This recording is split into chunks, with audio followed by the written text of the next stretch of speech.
మన ఆహార ఉత్పత్తిలో ముఖ్యంగా పంటలు పెరగడంలో, మొక్క పెరగడంలో సూక్ష్మక్రిముల పాత్ర ఎంతో ఉన్నది.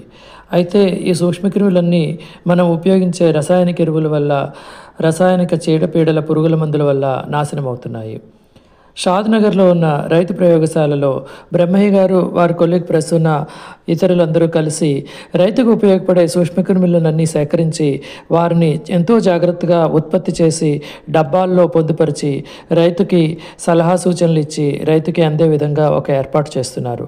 సూక్ష్మక్రిములని ఉపయోగించుకుంటూ వ్యవసాయాన్ని పురుగుల మందు నుంచి, రసాయనిక పురుగుల మందు నుంచి రక్షించే ప్రయత్నంలో ఈ ప్రయోగశాల ఒక కొత్త ఒరవడిని దిద్దింది. మానవలోకానికి స్వాగతం, మా నవలోకానికి స్వాగతం, మా లోకానికి స్వాగతం. ఈరోజు మనము షాద్‌నగర్‌లో ఉన్న రైతు ప్రయోగశాలలో ఉన్నాము. ఈ రైతు ప్రయోగశాలలో ప్రకృతిలో లభ్యమయ్యే అనేక రకమైన సూక్ష్మక్రిములని వ్యవసాయానికి, ముఖ్యంగా పంటలకి ఏ రకంగా ఉపయోగించవచ్చు అన్న ఒక ప్రయోగం జరుగుతున్నది. ఈ ప్రయోగంలో భాగంగా ఈరోజు మనం ఒక యువ శాస్త్రవేత్తని కలుసుకోబోతున్నాము. నమస్కారం అండి. మీ పరిచయం చేసుకుంటారా? మీ పేరు? నా పేరు ఎస్ ప్రసూన. మీరేం చదువుకున్నారమ్మా? నేను బీఎస్సీ అగ్రికల్చర్ చేశాను. ప్రసూన గారు, ఇప్పుడు మనం మీ ల్యాబొరేటరీలో ఉన్నాము.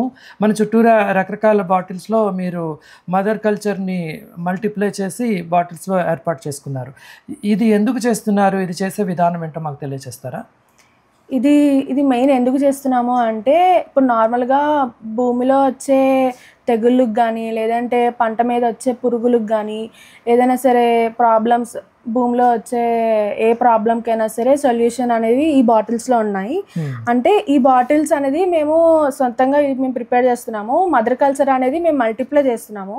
ఈ మల్టిప్లికేషన్ ప్రాసెస్ ఏంటంటే, ఫంగస్ ప్రాసెస్ ఎలా ఉంటుందంటే, ఫస్ట్ మేము బల్క్లో తీసుకున్నాం. మీరు ఒక బల్క్లో ఫంగస్ తెచ్చుకుంటారు ముందర. ఫస్ట్ మేము ఒక 100 లీటర్ వాటర్ తీసుకుంటాము. అందులో 5 kg ఫంగస్ మీడియా అనేది యాడ్ చేసుకుంటాం. ఈ మీడియా అనేది యాడ్ చేసుకుంటాం 5 kgs అనేది. 5 kgs వేసుకొని నెక్స్ట్ 2 kgs జాగ్రీ వేసుకుంటాం. బెల్లం వేసుకొని దాన్ని ఒక థిక్ జావలాగా, లేత జావలాగా ప్రిపేర్ చేసుకోవాలి. దాన్ని అది చేసుకున్నాక ఆ జావ అనేది, ఇది 5 లీటర్ ట్రే, దీంట్లోనే 2.5 లీటర్ వరకు ఆ మీడియా అనేది పోసుకొని చల్లార్చి పెట్టుకోవాలి.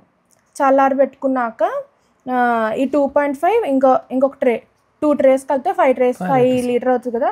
ఆ 5 లీటర్ అనేది ఇలాంటి డబ్బాల్లోని చల్లారాక, ఇది చల్లారాక అంటే రూమ్ టెంపరేచర్ వచ్చేంత వరకు మనం వెయిట్ చేయాలి. వచ్చాక దీంట్లోని వేసుకోవాలి 5 లీటర్ డబ్బాలో వేసుకున్నాక ఈ డబ్బాలోని ఇది మదర్ కల్చర్ 100 ml, 5 లీటర్కి 100 ml మదర్ కల్చర్ అనేది ఇందులో యాడ్ చేసుకొని ఒక గరిటెతో తిప్పుకుంటే మనకి తిప్పుకుంటే మంచిగా ఫంగస్ అనేది మొత్తం స్ప్రెడ్ అవుతుంది. స్ప్రెడ్ అవుతుంది, ఒక దగ్గర ఉండిపోకుండా మొత్తం అంతా స్ప్రెడ్ అయ్యి మంచిగా రౌండ్గా ఫంగస్ బాగా వస్తుంది. అది కనీసం 8 days అయినా మనం ఫర్మెంటేషన్ అనేది పెట్టాలి. దాన్ని ఫర్మెంటేషన్ పెట్టాక మనకి తెలుస్తుంది పైన వైట్ లేయర్ కానీ, లేదంటే గ్రీన్, అంటే ఒక్కొక్క ఫంగస్కి ఒక్కొక్క సిమ్టమ్ కనిపిస్తుంది. అది ఏర్పాటు అవుతుందా లేదా అన్నది తెలుస్తుంది. ఫస్ట్ ఒక 2-3 daysకి మనకి తెలిసిపోయింది, స్టార్ట్ అవుతుంది చేంజ్ అనేది. ఇది ప్రతిరోజు డబ్బా మూత విప్పి చూస్తూ ఉండాలా? అలా చూడకూడదు. దీనికి చాలా ప్రికాషన్స్ ఉంటాయి తీసుకోవాల్సింది, A to Z. ఇప్పుడు స్టెరిలైజ్ అయ్యేవి నార్మల్గా హీట్ చేసుకునేవి ఏవైనా సరే ప్రాబ్లం ఉండదు. కానీ అంటే ఇప్పుడు ఇప్పుడు మీడియా అనేది ఇప్పుడు దీంట్లో ట్రేలో తీసుకుంటున్నాం. ట్రేకి తీసుకోవాల్సిన జాగ్రత్తలు ఈ ట్రేకి చాలా తీసుకోవాలి. నీట్గా క్లీన్ చేసుకోవాలి. ఫస్ట్ కాటన్ స్పిరిట్ తోని నీట్ క్లీన్ చేసుకొని హీట్ చేసుకొని, అంటే వేరే సూక్ష్మక్రిములు రాకుండా మనం ఏది కావాలనుకుంటున్నామో అదే వచ్చే విధంగా జాగ్రత్తలు తీసుకోవాలి. వేరే మనం తయారు చేసిన దాంట్లో మిగతా వచ్చే అవకాశం ఉంది. ఓకే, అందుకే మనము నీట్గా క్లీన్ చేసుకొని మనం చేసుకోవాలి.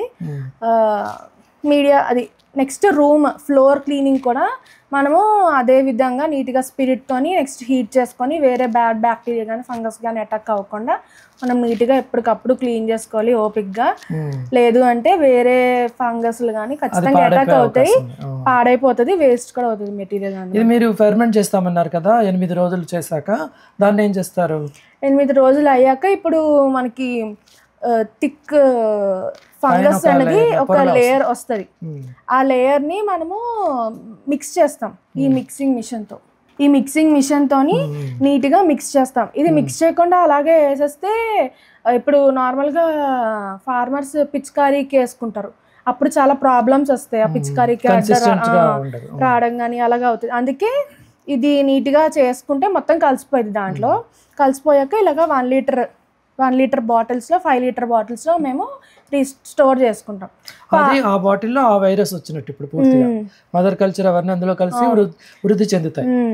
దానికి ఈ నేమ్ దానికి సపరేట్ బాటిల్స్ దేని నేమ్ దానికి వేసుకొని మేము ఇలా స్టోర్ చేసుకొని ఫార్మర్స్ అవసరమైనప్పుడు వాళ్ళకి అందిస్తాం.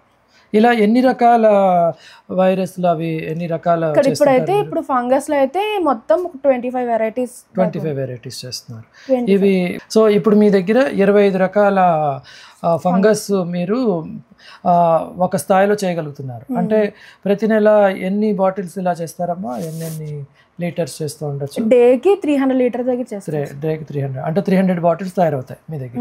ఇది 1 లీటర్ బాటిల్ కదా? అవును. సో ఈ బాటిల్లో ఒక రకమైన ఫంగస్ ఉన్నది, దాని ఉపయోగం ఒక ప్రత్యేకమైన కారణం కోసం దీన్ని ఉపయోగిస్తారు. అలా 25 రకాలు మీ దగ్గర ఉన్నాయి. చాలా మంచిది. అంటే ఈ ప్రయోగశాలలో రైతులకు వచ్చే అనేక సమస్యల్ని దృష్టిలో పెట్టుకుని వాటికి అనుగుణంగా కొన్ని ఫంగస్ని తయారు చేయడం మూలంగా ప్రకృతిలో లభ్యమైన సూక్ష్మక్రిములు కానీ ఫంగస్ కానీ అనుకోకుండా వచ్చే రోగాలకి కానీ మొక్కలకి శక్తినిచ్చే విధానంలో కానీ ఈ ఫంగస్ ఉపయోగపడే విధంగా ప్రత్యేకంగా వీటిని తయారు చేసి రైతులకు అందజేసే ప్రయత్నం ఈ ప్రయోగశాలలో జరుగుతున్నది. చాలా బాగా చెప్పారమ్మా. మీ ప్రయోగశాలలో జరుగుతున్న ఈ ప్రొడక్షన్ మీరు ఒక వైరస్ని తీసుకుని లేకపోతే ఒక ఫంగస్ని తీసుకుని ఎలా వృద్ధి చేస్తున్నారనే విషయము చాలా స్పష్టంగా తెలియజేశారు. చాలా ధన్యవాదాలు. ప్రసన్న గారు, మనం ఇక్కడ ఈ డబ్బాలు చూస్తున్నాం, వీటి గురించి చెప్తారు ఒకసారి? ఇది మనం ఇందాక మాట్లాడుకున్నట్టు ట్రేలోని 2 ట్రేస్ కలిపి ఒక డబ్బాలోని పెట్టుకోవడం జరిగింది కదా, ఆ జరిగింది ఈ ప్రాసెస్సే. ఈ డబ్బాలోని మనము 2 ట్రేస్ అంటే 5 లీటర్ మీడియా అనేది ఉడకబెట్టుకుని మీడియా అనేది ఇందులో వేసుకున్నాక 100 ml ఇందాక మనం చూసుకున్నట్టయితే 100 ml మదర్ కల్చర్ వేసుకున్నాము. ఆ మదర్ కల్చర్ వేసుకున్నాక ఇది 8 days అయిపోయింది, ఫర్మెంటేషన్ అయిపోయింది. 8 days తర్వాత ఇలాగా ఫామ్ అవుతుంది మనకి ఫంగస్ అనేది, ఇలా ఫామ్ అవుతుంది. ఇలా మొత్తం ఫంగస్ తయారవుతుంది కదా ఇప్పుడు. అవును. ఫంగస్కి అంటే అన్ని వెరైటీస్కి ఒక వెరైటీ ఒకే రకంగా ఏం ఉండదు, వేరే వేరే వెరైటీస్ ఉంటాయి. ఇప్పుడు దీనికి ఇలా ఉంది, కొన్ని వాటికి వైట్ లేయర్ ఫామ్ అవుతుంది, మైసీలియం టైప్ ఫామ్ అవుతుంది. అలా కూడా కొన్ని వాటికి ఉంటే అన్నిటికి ఒక సిమ్టమ్ ఉండదు. ఇది 8 రోజులు ఫెర్మెంట్ అయిపోయాక దాన్ని తీసి మీరు బాగా చిలక్కొడతారు మిషన్ తోని జిలక్కొట్టి అప్పుడు 1 లీటర్ లేదంటే 5 లీటర్ డబ్బాలోని స్టోర్ చేసుకుంటాం. అది ఎన్ని రోజులు ఉంటుంది? ఇది 1 year వరకు ఉంటుంది. మనకి ఏం పాడవడం ఏమవ్వదు. కాకపోతే కూలింగ్ ప్రదేశాల్లో పెట్టుకోవాలి, ఎండలో పెట్టుకుంటే సూక్ష్మజీవులు అనేవి చనిపోతాయి అందులో, లేకపోతే వేరే మార్పు చెందుతాయి. సో బేసికలీ రైతుకు ఉపయోగపడే రకరకాల సూక్ష్మక్రిముల్ని ఫంగస్ని వృద్ధి చేసే విధానం ఇక్కడ మనం తెలుసుకున్నాము. ఈ రకంగా తయారైన ఫంగస్ని చిన్న చిన్న బాటిల్స్లో కానీ 1 లీటర్ 5 లీటర్ బాటిల్స్లో వాటిని పొందుపరిచి కావాల్సిన రైతులందరికీ ఇక్కడి నుంచి సరఫరా చేస్తూ ఉంటారు.